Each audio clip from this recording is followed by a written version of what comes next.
My name's Jonathan McDade. I come from the East End of Glasgow. I'm just making this video to share my faith, to share the testimony that God's gave me. It's absolutely amazing, and I can't keep it to myself because I wouldn't be being faithful to God if I did. I was reading in the book of Proverbs that a truthful witness saves lives. I know that there's people out there struggling with suicidal thoughts, anxiety, depression, just all these demons that are attached to their lives, and I know that they're searching for truth. So I'm going to share this, and I just pray that it would reach the people it's intended to reach. I pray that whoever watches this and listens to what I'm saying would really take it in and pray about it and think about it and let it sink. Don't let it just go in there, let it go down there, let it sink in. So whoever watches this, I thank you that you would take time to watch this video, and I just pray it would bless you, and I just give God the glory for that, and I thank you for whoever's listening, in Jesus' name, amen.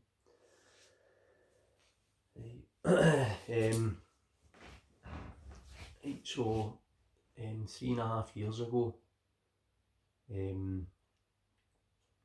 I came to faith, and I was trying to get through life week to week. I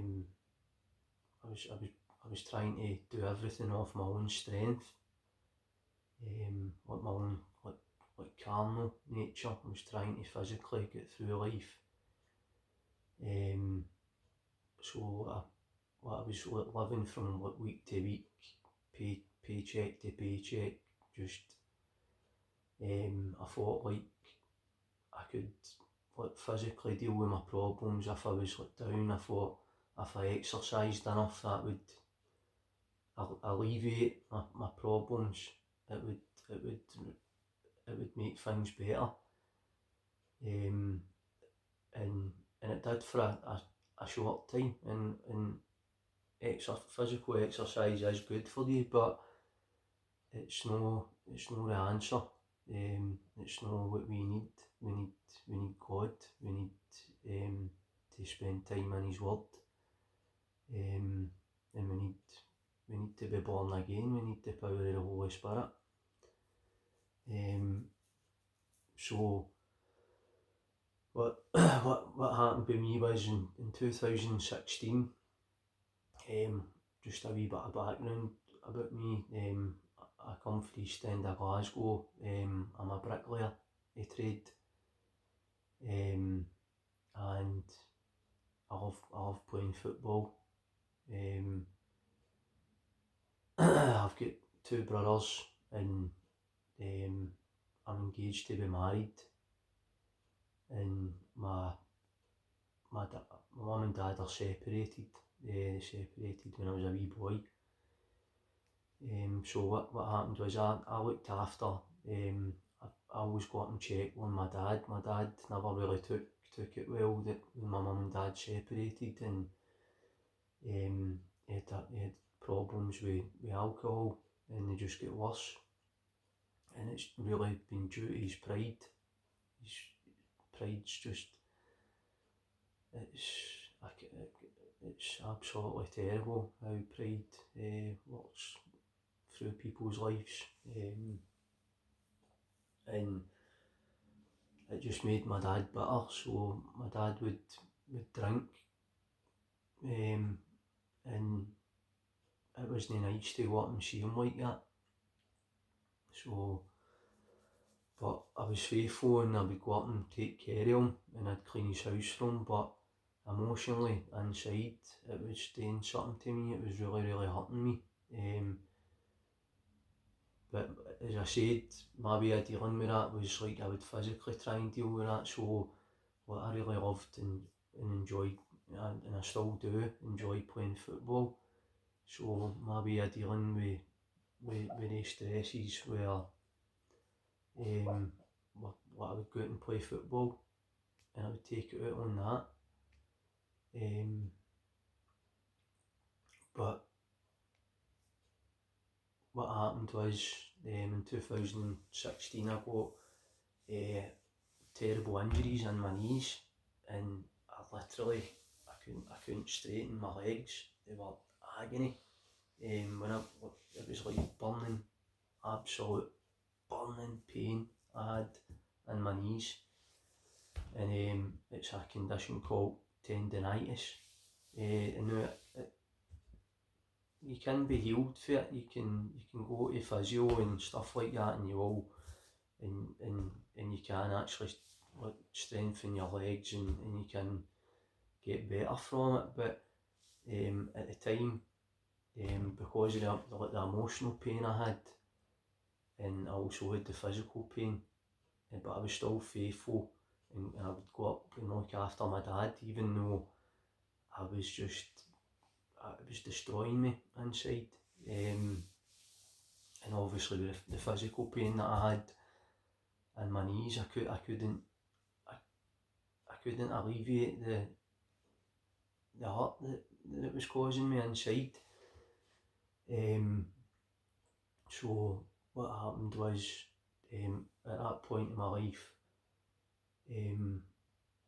I hadn't read the Bible or anything like that, but I decided to just walk out what Jesus said.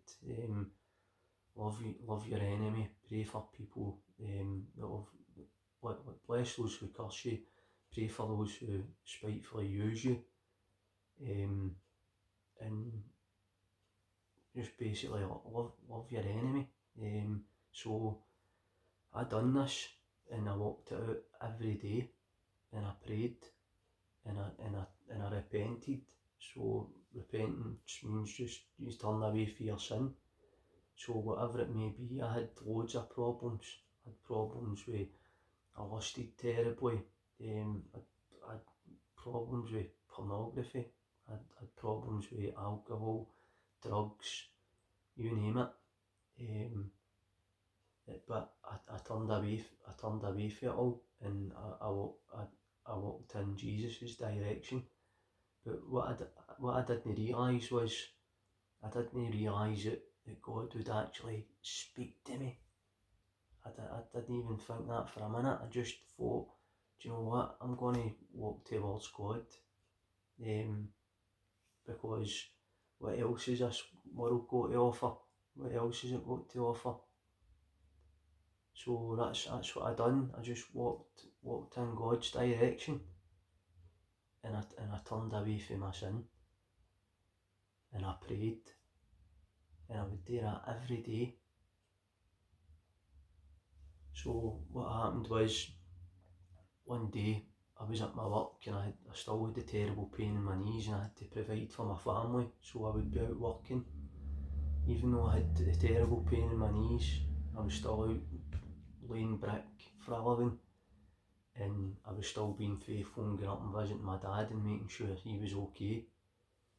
And I went up to my dad's home, and when I got to my dad's house one day, he was in a terrible state, an absolute terrible state, and his house was an absolute mess. So what happened was, I just thought, do you know what, I'm going to just clean up his house and go back down the road. But it was listening to the lies and all that was hurting me. It was really hurting me inside, and but obviously God knew it was hurting me. He knew it was hurting me. He knew my situation. And as I'm going to explain in a minute, God used that. His timing was absolutely incredible. Just really, you can see how, if we really open our eyes, we can see God's timing when we look at the earth, we look at the stars, the sun, the moon, the seasons. God's timing is absolutely incredible. So what happened was, I had been up, gutted my dad's house, cleaned it all, get rid of all the crap for his house, and then came back down to my own home. But what would happen is, my dad's atmosphere would follow me around, and my missus would know that I'd been up my dad's. She would say, like, instantly she would know that I'd been up there because of the cloud that was hanging over me, or demons, whatever you want to call it. So when I got home, my missus said to me, "You've been up your dad's, haven't you?" And I says, "Yeah." What the thing is with me, I was quite hard-hearted for a while. I'd kind of built up this wall just so the world couldn't hurt me. But in the process, I would be horrible to people when I was angry. I would get really, really angry, and it was not nice for people to experience that. And it actually left me feeling like crap. And so, if it was making me feel that way, I wonder how it was making the other person feel. It must have been horrible for them. But what happened was, when I came down, and God just broke down that wall. He broke it down. He broke down that wall that was encasing my heart, and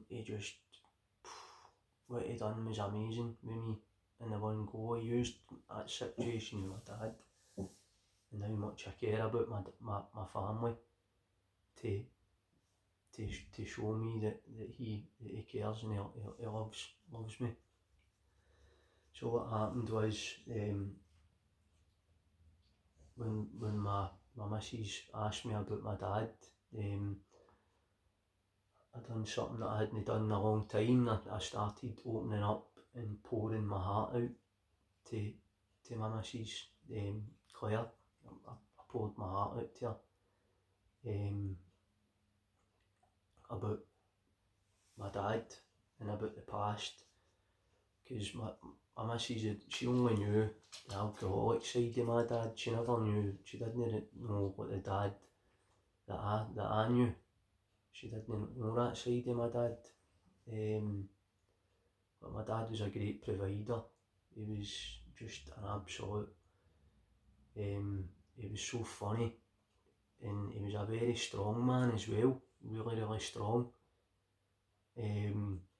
So for me to see my dad going like so much the opposite way for that, it really hurt me. So I started like pouring my heart out to my missus about all this, about what my dad was like, about the kind stuff he used to do for us when we were kids. Like, he would just do things off the cuff. He would bring in big toy guns. Like back in the day, it was videos we used to watch on the telly, so he would bring us in like dubbed ninja films. Like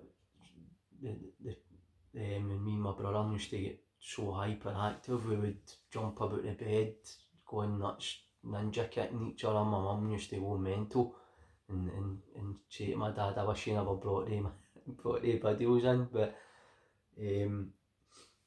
I remember that he would bring in like Kickboxer and Arnold Schwarzenegger movies. And so what happened was, I always remember my dad brought us in this movie called Last Action Hero, and the movie was, I remember he brought it in on video, and I always remember watching that. And so, but what my dad used to remind me of Arnold Schwarzenegger when I was a wee boy, first because he was strong and had a big square jaw. And I just remember when I explained that to Claire, I was just in tears, like, just, I was welling up, and that was lacking in me for a long time. And so, as I was explaining all that, my missus, she calmed me down. She says, like, come on into the living room and have a cup of tea and calm down. So I came into the living room and we put the television on, and lo and behold, what movie do you think's on the telly? Last Action Hero. And I'm like, that's weird that I've just literally spoke about that and it's on the telly. So we sat watching the telly. I said to her, why don't we watch that? We just spoke it, I've just been talking about that. So we were watching it, but as we were watching it, I felt as if I was a million miles away, and I'm actually sitting where I am just now when it happened to me. A different house has been decorated since then, but I was still sitting in the same place in my living room, and the television's just behind where this camera is, you know. So we're sitting watching the telly, and through the movie, I felt as if my head was elsewhere, but there's a bit in the movie where Arnold Schwarzenegger goes into he's up on the roof and he's at a funeral, and there's a bomb being planted with the mafia. So he's got to get the body, because the bomb's in the body. He's got to get rid of the body off the building before it blows up. And what happens is he jumps into a lift, like a glass elevator, and a helicopter starts shooting at him. So the target on the helicopter for the helicopter gun comes right on his head, but it's no in like any. It's not like a normal target like that you would have, like with the circle and the cross like that. It's actually in the shape of the crucifix, a cross that Jesus was crucified on, but it's only on the screen for like a split second, and I mean, like, it's blinking you would miss it. And I've watched that movie before, and I've never noticed it ever until that day. And as I was watching that,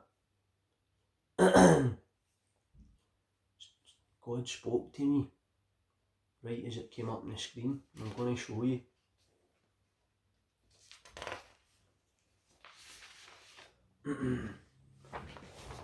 So that's the part in the movie. Arnold Schwarzenegger's in the lift.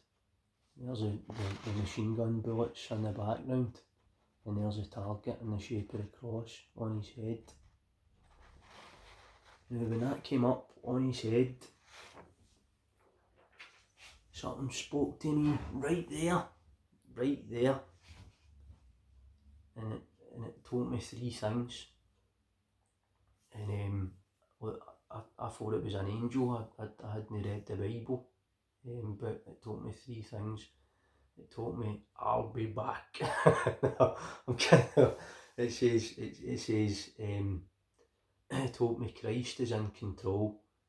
Things are going to get better, and I was going to play football again. But see, if somebody had told me I was going to play football again, I'd have called them a liar. I says, there's no way I'm going to play football, because my knees were just in absolute agony, and I was actually worried about doing the job that I was in, never mind playing football again. So, but when that happened to me, I was like, did that just happen to me there? Am I imagining this? But I thought, can it? Can it be a coincidence? That's like the most and it wasn't like it came like saying Christ is in control, things are going to get better, you're going to play football again. It all came at the exact same time. Right there. It wasn't in my mind, it was there, like that. And when that happened to me, I was thinking, right, how am I going to play football again? My knees are in agony, and then I thought, you know what, God, if you've told me it's going to happen, then it's going to happen. I trust you, even though I don't know how you're going to do that. I'm in agony here, but if you've said it's going to happen, then I trust you. I trust it's going to happen. Now, what happened after that was even more amazing. God actually confirmed it to me, that it was him that was speaking to me. And he confirmed it in the most amazing way. Honestly, just absolutely unbelievable. And when I've read the Bible and I look at the apostles and how they were filled with awe with God, with what God was doing with them. That's what he's done with me, and I'm not the same person because of it. I'm just totally filled. The Bible talks about your cup being filled and running over, and that's what he's doing. That's what he's doing inside me, because my cup is filled and just total awe of God and what he's doing. So at the timing of God saying that to me and speaking that into my life, his timing was just absolutely perfect. Like just totally perfect. The next day, this is how I know how long I've been saved, because that was in 2016, years now 2020. But it was around about June, July, when Andy Murray was playing for the second time in the Wimbledon tennis final. And he was playing, he won it again, he won it for the second time. Now the thing is, when I watched that, it was actually, ironically enough, it was the next day from when that happened to me. And I was sitting in my living room. Now, I had the tennis on the television. I was going to sit and watch the final, and I noticed at my living room window my dad coming in my front garden, and I was like, what is he doing here? He never appears at my door, never. I would literally need to bodily drag him into my van and bring him down to my house. So he just, from to turn up on a day like that is just totally and utterly out of character. And he doesn't get about much because he's got a lot of pain in his body, not just for drinking too much alcohol, but because of the physical labour he's done his whole life. So what happened was, when he came in, I was just totally shocked, and even my missus was shocked that he'd come in the door, and she's like, "There's your dad." And I says, "I know, what's he doing here?" So he came into our house, and usually if I do drag him into the house, he'll only stand at the back door and smoke cigarettes. He doesn't like sitting down because he stiffens up really quickly. But I said to my dad, I says, "Dad, Andy Murray's playing in the Wimbledon tennis final." I says, "Why don't you come in and watch it?"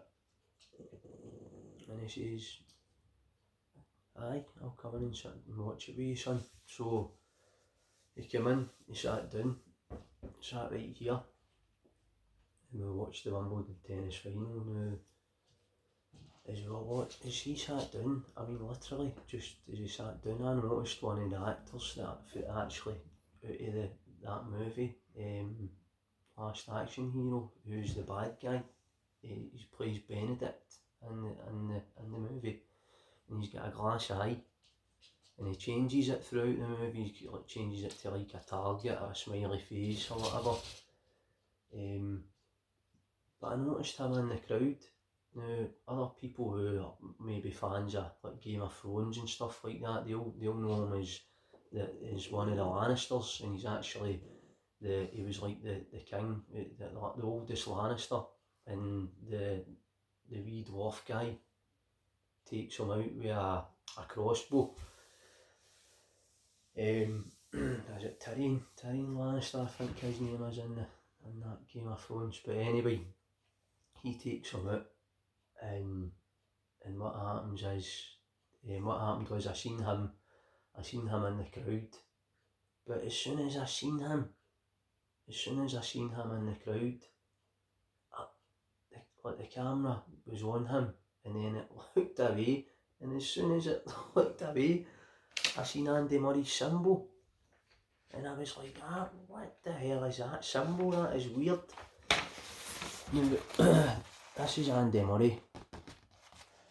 This is the second time he's been in the Wimbledon tennis final. So the first time he was in the Wimbledon tennis final, it was 77 years from a Brit had won Wimbledon. The last person was Fred Perry.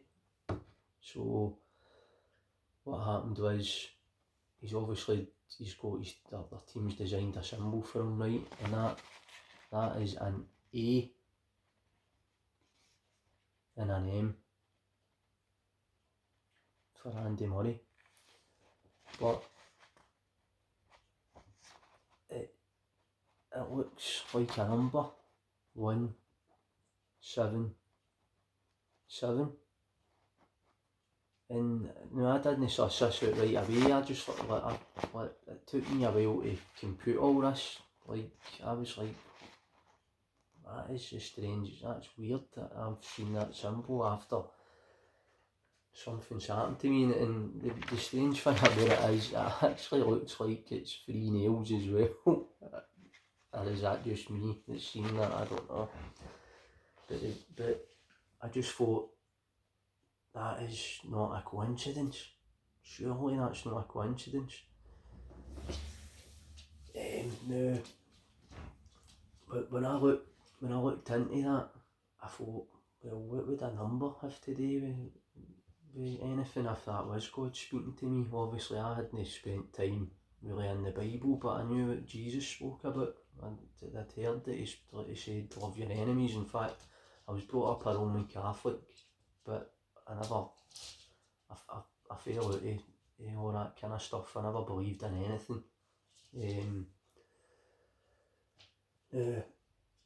When I researched about numbers, I looked into the Bible's made up of 66 books, the Old Testament and the New Testament. But in the Old Testament, the Torah was wrote by the Jew. Well, it was the word that God gave to the Jews. So for each Hebrew word, there is a number associated with it. So the amazing thing is, when I looked this up and I read into this, I thought, well, I wonder if 177 means anything in the Hebrew numbers in the Bible. And it did. And it actually means, the Hebrew word is uel, and it's only used once in the whole Bible. Once. And it means will of God. Will of God. I mean, I couldn't make that up.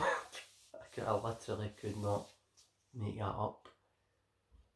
And it also it's used in the book of Ezra, and Ezra was a prophet sent by God to encourage people to go back into the church and obey God, be obedient to his laws.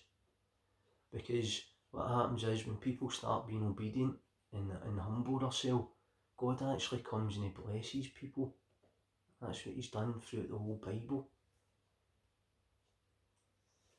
I didn't know this until I've spent time studying the Bible and reading it. And the thing is, I mean, I'm 3.5 years into my Christian walk, and it's went by like that so quickly. But am I a different person for then? Of course I'm totally different. I've got my love for people. I just, God has been so faithful to me.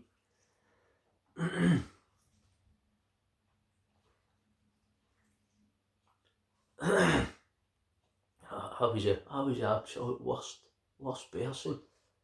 I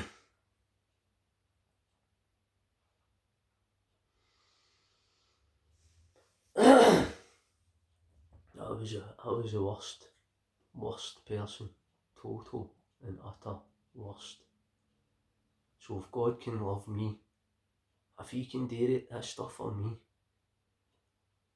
then he can do it for anybody. His forgiveness is there for everybody. You just need to receive it. It's a gift. The Bible says that all have sinned and fell short of the glory of God. There's none righteous, no, not one. Our good deeds are like filthy rags to God. See, like, if you think you're a good person, then do you know what? Look in God's mirror, analyse yourself under his commandments, and you'll fall short of the very first one. He's a holy God, and every single person falls short of his holiness. So it's only him that can provide a way back to him. It's only him that could do it, and he's done it through his Son, the Lord Jesus Christ, God in the flesh. So I know that this would sound like crazy to some people, what I'm talking about here. And do you know what? And see, to some other people, it will make perfect sense.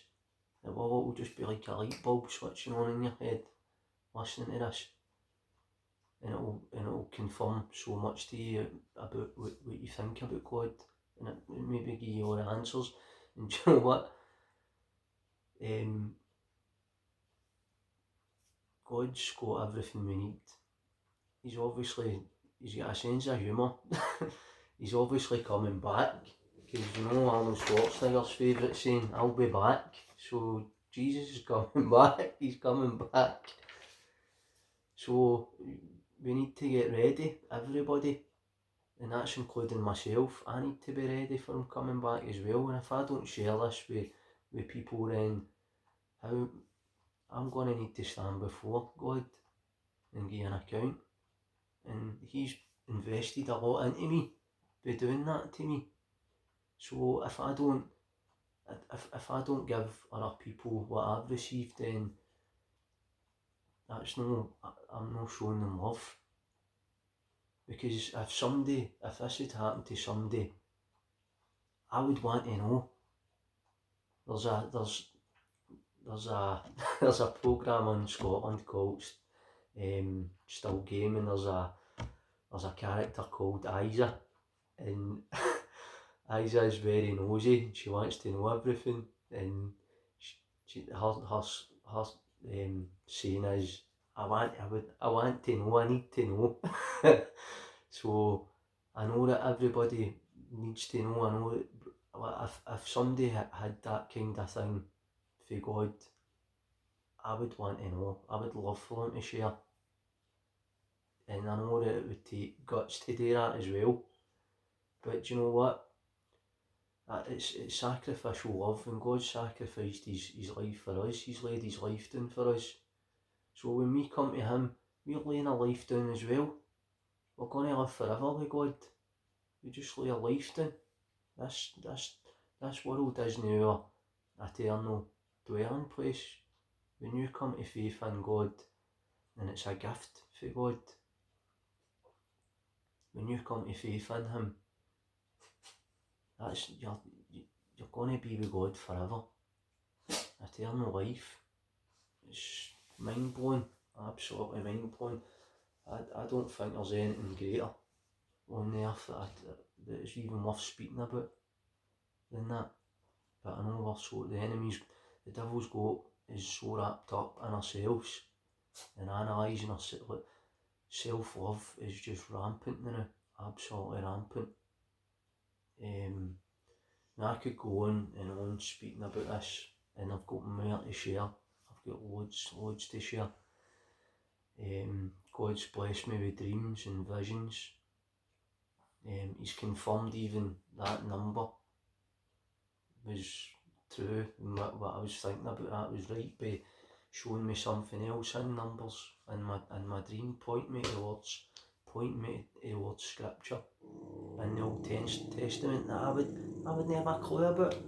I would not know anything about that unless he actually showed me.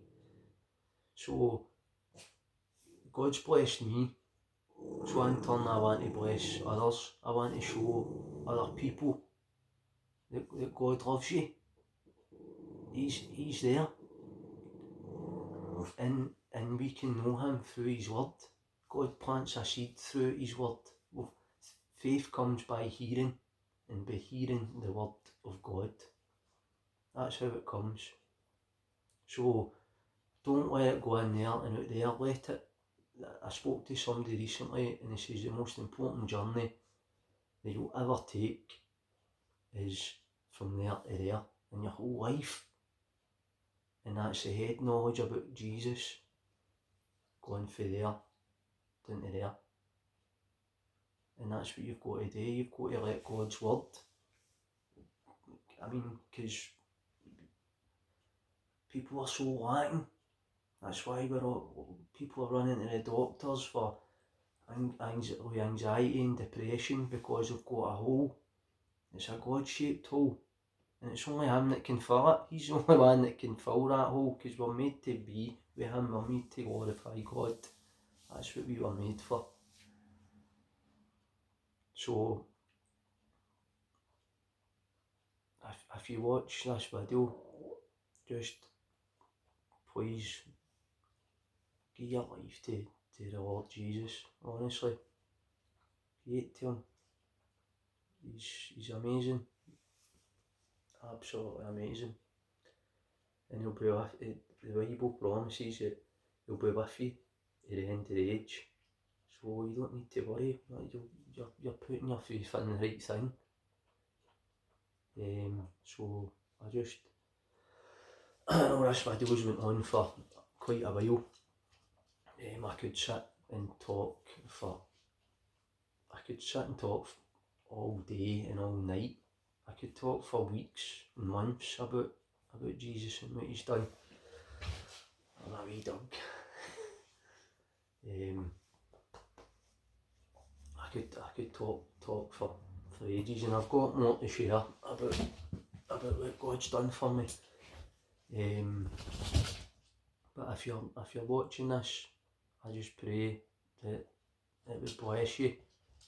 I pray that it will bring you to that place where if you're maybe sitting on the fence, or you're not quite sure. Well, take it from me, that's what God done to me, and He's just done great things. And another important thing is, actually, the first church I went into, the very first church that I went in just to pray, it ran a football outreach. I didn't even know that. I just walked in to pray, and the pastor was a young man. He's only a few years older than me, and the first thing he says to me is, "Oh, do you play football? We run a football outreach for this church." And I was like, that's not a coincidence either. So I play football every week with these guys. I love playing football. I don't get any pain in my knees at all. So God's been faithful. Whatever he tells you is the truth, then you can trust him. So thanks for listening to me. And